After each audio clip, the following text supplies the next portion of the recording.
साध संगत जी, प्रेम से कहना धन निरंकार जी।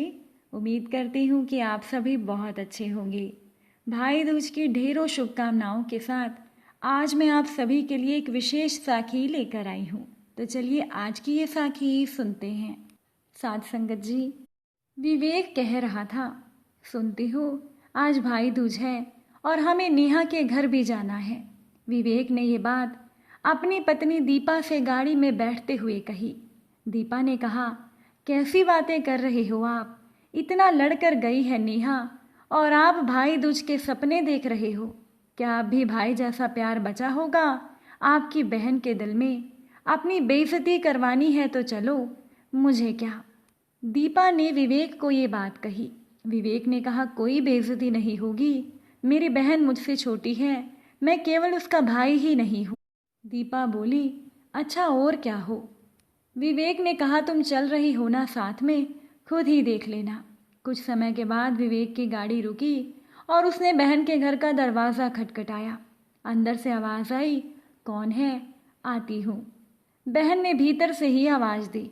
जैसे ही नेहा ने दरवाज़ा खोला तो अपने भाई और भाभी को सामने देखकर नेहा हैरान हो गई। तब विवेक की नज़र जब बहन के घर पर पड़ी तो उसे बहुत दुख हुआ। विवेक ने कहा, बहन अंदर आने को नहीं कहोगी? क्या वापस चला जाऊं? क्या तू मुझसे अब भी गुस्सा है? ये बात विवेक ने हंसते हुए कही। नेहा बोली, हाँ गुस्सा तो हूँ। जब मुझे ज़रूरत थी तब तुमने मेरी मदद नहीं की। मुझे मुसीबतों से अकेले ही लड़ना पड़ा। विवेक ने कहा, हाँ क्योंकि मैं यही चाहता था। नेहा बोली, मतलब मुझे परेशान देखना चाहते थे? बचपन में तो तुम मेरा इतना ध्यान रखते थे, फिर इतना बदलाव कैसे आ गया? क्या पिताजी की तरह मेरा संबंध भी तुमसे खत्म हो गया? विवेक ने कहा, नहीं, तेरा मेरा संबंध तो जन्मों का है, उसे कोई खत्म नहीं कर सकता। तेरा पति शराब पीने लगा था और उसका व्यवहार भी तेरे प्रति बहुत कठोर था। अगर मैं उस समय तुझे पैसे देता तो ये बात पक्की है कि वो उन पैसों को भी शराब में उड़ा देता। उसे सबक देना ज़रूरी था। अगर मैं ऐसा ना करता तो आज शायद तुम और ज़्यादा बुरी स्थिति में होती। तुम कभी अपनी ताकत पहचान नहीं पाती। मैं तुम्हें मांगने वाली बहन नहीं देखना चाहता था।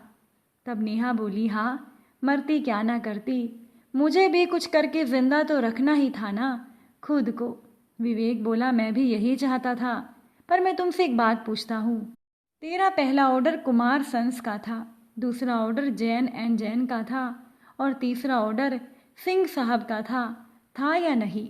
नेहा बोली, हाँ, पर तुम्हें ये सब कैसे मालूम? विवेक बोला, काम तुम कर रही थी और सेल्समैन मैं था तुम्हारा।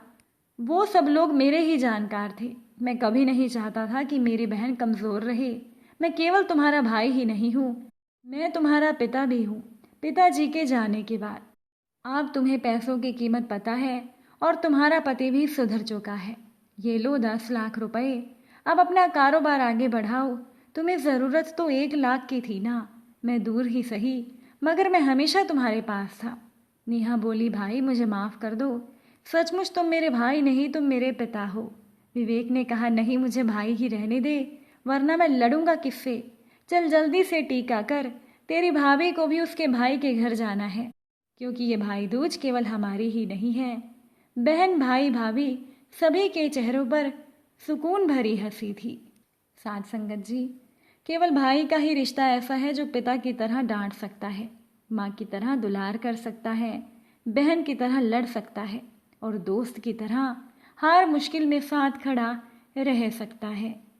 साथ संगत जी, नंदिनी के भाई की नई नई शादी हुई थी। नंदिनी ने मायके में आकर अपनी भाभी सुमन से कहा, भाभी ये साड़ी मुझे मेरी जेठानी के सामने तब देना जब मैं भाई और आपको तिलक लगाऊंगी। नंदिनी ने अपनी नई भाभी सुमन को रसोई में ले जाकर एक पैकेट थमाते हुए कहा। साथ संगत जी, नंदिनी भाई दूज पर अपने मायके में आई थी। अब नंदिनी की भाभी सुमन ने प्रश्नात्मक दृष्टि से अपनी ननद की ओर देखते हुए कुछ पूछना चाहा, जिससे कि नंदिनी ने मुंह पर उंगली रखकर चुप करा दिया। इस बात पर सुमन को बड़ी हैरानी हुई, पर सुमन की नई नई शादी हुई थी, इसीलिए वो बेचारी कुछ बोल भी नहीं पाई। अब सुमन के मायके में तो उसकी माँ और दादी बहुत दिनों पहले ही बड़ी दीदी के लिए राखी और भाई दूज पर बहुत सारे उपहार खरीद कर रख लेती थी। साथ संगत जी, दरअसल नंदिनी के मायके में इससे पहले कोई महिला नहीं थी। नंदिनी ने अपनी माँ को बचपन में ही खो दिया था। अब नंदिनी के पिता और भाई को ना तो इन रीति रिवाजों का पता था और ना ही वो इस बारे में कोई रुचि रखते थे। अब नंदिनी की भाभी आने की वजह से चीज़ें बदल गई थी। नंदिनी की सास की उम्मीदें बढ़ गई थी और अब नंदिनी की मायके की इज्जत का सवाल था। अब सुमन को थोड़ा कुछ समझ आने लगा।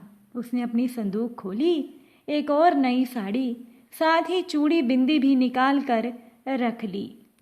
थोड़ी देर के बाद जब नंदिनी ने अपने भाई और भाभी को भाई दूज का टीका किया तो नंदिनी की भाभी सुमन ने नंदिनी के साथ साथ उसकी जेठानी को भी साड़ी उपहार में दी। ये देखकर नंदिनी की आंखों में खुशी के आंसू थे, जिन्हें नंदिनी ने छुपा लिया। नंदिनी की जेठानी भी खुश हो गई। आज नंदिनी को अपनी भाभी में माँ का रूप दिख रहा था। अब नंदिनी का मायका फिर से जीवित हो गया था। आज उसकी खुशी की तलाश पूरी हो गई थी, जिसका कारण केवल साड़ी नहीं बल्कि मायके का मान था, मायके का प्यार था। साथ संगत जी, आज नंदिनी और सुमन के रिश्ते को लगभग 25 साल हो गए हैं। कितने ही राखी और भाई दूज के त्योहार निकल गए, पर नंदिनी अपने मायके से कभी खाली हाथ अपने ससुराल नहीं लौटी। और अब नंदिनी और उसकी भाभी सुमन के रिश्तों को ननद भाभी के रिश्तों से नहीं बांधा जा सकता। वो दूध में मिली हुई शक्कर हैं, जिसे अलग करके नहीं देखा जा सकता। भाई दूज के त्योहार के मौके पर नंदिनी को अपना मायका फिर से जीवित होकर मिल गया था। साथ संगत जी, ऐसा होता है भाई बहन का प्यार। ज़रा ध्यान से सुनिएगा। चल जा निकल इस घर से, एक बार तेरी शादी हो जाए तो पीछा छूटे। और हाँ, मैं बिल्कुल भी नहीं रहूँगा तेरी शादी में, ऐसा कहने वाला वो भाई होता है। हाँ हाँ, दिखता है शादी के बाद क्या करोगी, छोटी छोटी बातों पर रूठ कर, ये बोलने वाला वो भाई होता है। सभी के कपड़े पसंद करता है, लेकिन खुद के कपड़े अपनी बहन की पसंद से लेता है, वो भाई होता है। ये स्टाइल मुझ पर जच रही है ना, ये किसी और को पूछने से पहले बहन से 100 बार पूछने वाला वो भाई होता है। नई बाइक चाहिए, ज़रा पापा से बोल देना, ऐसा कहने वाला वो भाई होता है।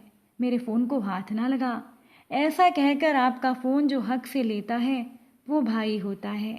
अपने कपड़े हक से धोने के लिए कहने वाला वो भाई होता है। घर में झगड़ा लेकिन दोस्तों में बहन की भलाई कहते न थकने वाला वो भाई होता है। बहन की शादी में चुपचाप एक कोने में अपना मुंह छुपाकर रोने वाला वो भाई होता है। सही कहा ना मैंने। आपको और आपके पूरे परिवार को भाई दूज की हार्दिक शुभकामनाएं। साखी अच्छी लगी हो तो इसे शेयर ज़रूर कीजिएगा। साथ संगत जी, प्यार से कहना। धन निरंकार जी।